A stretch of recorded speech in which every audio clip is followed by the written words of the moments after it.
கொடுப்பாங்க. செஞ்சு கொடுக்குறதுல முதியோர்கள் வந்து தினம் மதியம் வந்து தினமும் இங்க வந்து சாப்பாடு வந்து கிடைக்கும். மதிய நேரத்தில் அவங்க ஒரு குறிப்பிட்ட மெம்பர்ஸ் வந்து தினமும் வாங்கிக்கக்கூடிய ஒரு இது இருக்கு.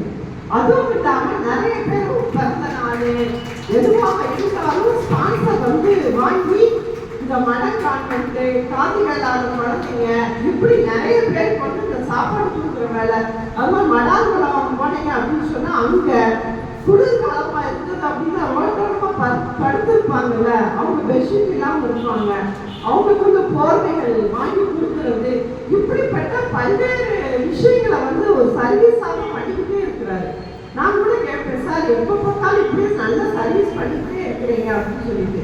அந்த அளவுக்கு வந்து சர்வீஸ் அப்படி சர்வீஸ் பண்ணக்கூடிய அந்த மனப்பான்மை இருக்க போய் தான் இன்னைக்கு வந்து நாம ஜனநாயக மாதசங்கம் கேட்ட உடனே இந்த பள்ளியை வந்து எந்த விதமான ஒரு மறுப்பு சொல்லலை. நம்மளுக்கு வாங்க வந்து நடத்திக்கோங்க அப்படின்னு சொல்லிட்டு நமக்கு இடத்த வந்து கொடுத்துருக்குறாங்க. இவ்வளோ இட வசதி, இவ்வளோ இது, நமக்கு சாப்பாடு சாலை வந்து கீழே நமக்கு ப்ரிப்பேர் பண்ணி தர சொல்லி கேட்டால் அதுவும் சரின்னு சொல்லிட்டு பண்ணிட்டு இருக்கிறாங்க.